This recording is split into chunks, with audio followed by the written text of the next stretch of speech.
एक दिन गौतम बुद्ध अपने शिष्यों के मध्य शांति की चर्चा कर रहे थे। चर्चा करते हुए उन्होंने अपने शिष्यों को एक कथा सुनाई। एक व्यापारी था। उसने व्यापार में खूब कमाई की, बड़े बड़े मकान बनवाए, नौकर चाकर रखे, लेकिन दुर्भाग्य की बात है कि उसके दिन फिर गए। व्यापार में घाटा आया और वह एक एक पैसे के लिए मोहताज हो गया।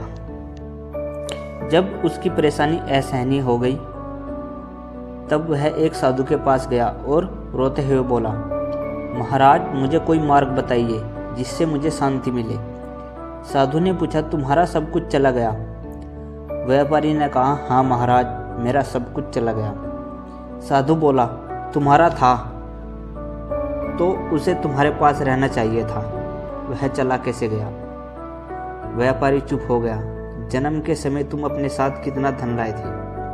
व्यापारी बोला, स्वामी जी, जन्म के समय तो सब खाली हाथ आते हैं। साधु बोला, ठीक है, अब यह बताओ कि मरते समय अपने साथ कितना ले जाना चाहते हो? वह आदमी बोला, मरते समय साथ कौन ले जाता है जो मैं ले जाऊंगा? साधु बोला, जब तुम खाली हाथ आए थे और खाली हाथ जाओगे तो फिर चिंता किस बात की करते हो?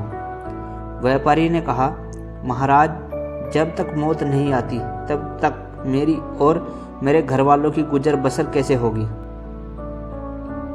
साधु हंस पड़ा। जो धन के भरोसे रहेगा उसका यही हाल होगा। तुम्हारे हाथ पैर तो हैं, उन्हें काम में लाओ। पुरुषार्थ सबसे बड़ा धन है। ईश्वर पर भरोसा रखो, शांति का यही एकमात्र मार्ग है। व्यापारी की आंखें खुल गई, उसका मन शांत हो गया। जाने कितने वर्षों के बाद पहली बार रात को उसे चैन की नींद आई और उसके शेष दिन बड़े आनंद में बीते। दोस्तों, कहानी के माध्यम से हम आपको यही सिखाना चाहते हैं कि आपको कभी भी अपने पैसे पर और अपने व्यापार पर कभी भी घमंड नहीं करना चाहिए। खुद पर विश्वास रखना चाहिए। आप कितने भी बुरे वक्त में फंसे हो, आपको अपने पर विश्वास रखना चाहिए। आप उस बुरे वक्त से बाहर निकल सकते हैं। प्राप्त काल दैनिक कार्यों से निवृत्त होकर गौतम बुद्ध के सभी शिष्य इकट्ठा हो गए। गौतम बुद्ध ने संदेश देना आरंभ किया। बोले, आज मैं तुम्हें ऐसे व्यक्ति की कथा सुनाता हूँ जिसके पास सब कुछ होते हुए भी वह दुखी था। गौतम बुद्ध ने कहना आरंभ किया। किसी नगर में एक सेठ रहता था। उसके पास लाखों की संपत्ति थी, बहुत बड़ी हवेली थी, नौकर चाकर थे, फिर भी सेठ के मन को शांति नहीं थी। एक दिन किसी ने उसे बताया कि अमुक नगर में एक साधु रहता है। वह लोगों को ऐसी सिद्धि प्राप्त करा देता है कि उससे मनचाही वस्तु मिल जाती है। सेठ उस साधु के पास गया और उसे प्रणाम करके निवेदन किया, महाराज, मेरे पास धन की कमी नहीं है, पर फिर भी मेरा मन बहुत अशांत रहता है। आप कुछ ऐसा उपाय बता दीजिए कि मेरी अशांति दूर हो जाए। सेठ ने सोचा कि साधु बाबा उसे कोई तावीज़ दे देंगे या और कुछ कर देंगे जिससे उसकी इच्छा पूरी हो जाएगी, लेकिन साधु ने ऐसा कुछ भी नहीं किया। अगले दिन उसने सेठ को धूम में बिठाए रखा और स्वयं अपनी कुटिया के अंदर छाया में जाकर चैन से बैठा रहा। गर्मी के दिन थे। सेठ का बुरा हाल हो गया। उसको बहुत गुस्सा आया पर वह उसे चुपचाप पी गया। दूसरे दिन साधु ने कहा, आज तुम्हें दिन भर खाना नहीं मिलेगा। भूख के मारे दिन भर सेठ के पेट में चूहे कूदते रहे। अन्न का एक दाना भी उसके मुंह में नहीं गया, लेकिन उसने देखा कि साधु ने तरह तरह के पकवान उसी के सामने बैठकर बड़े आनंद से खाए। सेठ सारी रात परेशान रहा। उसे एक पल को भी नींद नहीं आई। वह सोचता रहा कि साधु तो बड़ा स्वार्थी है। तीसरे दिन सवेरे ही उठकर उसने अपना बिस्तर बांधा और चलने को तैयार हो गया। तभी साधु बाबा उसके पास आकर खड़े हो गए और बोले, सेठ, क्या हुआ? सेठ ने कहा, मैं यहाँ बड़ी आशा लेकर आपके पास आया था, लेकिन मुझे यहाँ कुछ नहीं मिला। उल्टे ऐसी मुसीबत उठानी पड़ी जो मैंने जीवन में कभी नहीं उठाई।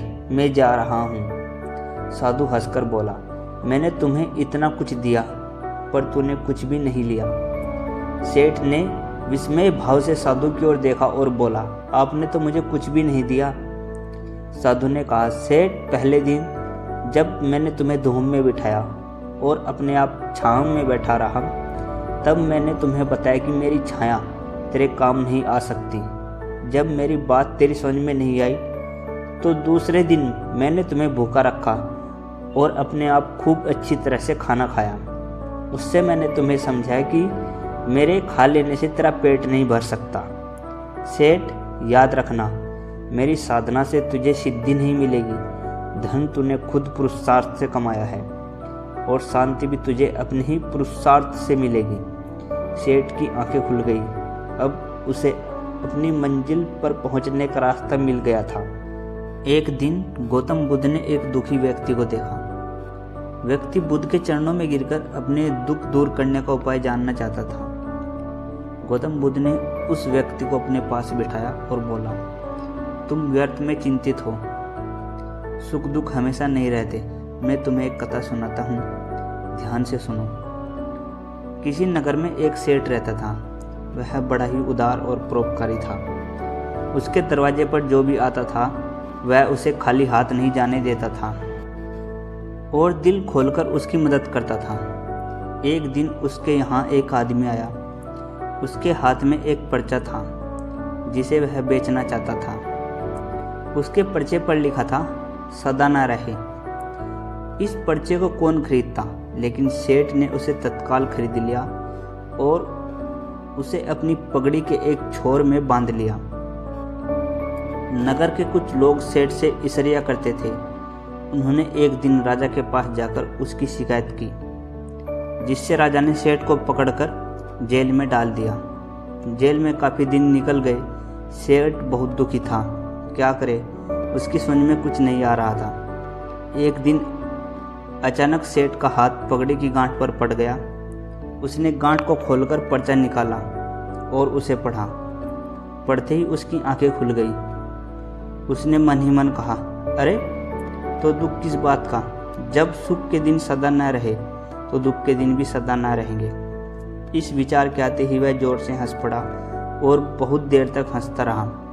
जब चौकीदार ने उसकी हंसी सुनी तो उसे लगा सेठ मारे दुख के पागल हो गया है। उसने राजा को खबर दी। राजा आया और उसने सेठ से पूछा, क्या बात है? सेठ ने राजा को सारी बात बता दी। उसने कहा, राजन, आदमी दुखी क्यों होता है? सुख दुख के दिन तो सदा बदलते रहते हैं। सुख और दुख तो जीवन के दो पहलू हैं। यदि आज सुख है, हो सकता है कि कल हमें दुख का मुंह भी देखना पड़े। यह सुनकर राजा को बोध हो गया। उसने सेठ को जेल से निकलवाकर उसके घर भिजवा दिया। सेठ आनंद से रहने लगा, क्योंकि उसे ज्ञात हो गया कि सुख के साथ साथ दुख के दिन भी सदा नहीं रहते। कथा सुनकर व्यक्ति के मन का बोझ हल्का हो गया। उसने गौतम बुद्ध का आशीर्वाद लिया और अपने घर की ओर चल दिया। दोस्तों, हमें कभी दुख से कभी नहीं घबराना चाहिए, क्योंकि दुख के दिन सदा नहीं रहते। एक न एक दिन अवश्य चले जाते हैं, जैसा इस कहानी में हमने आपको बताया।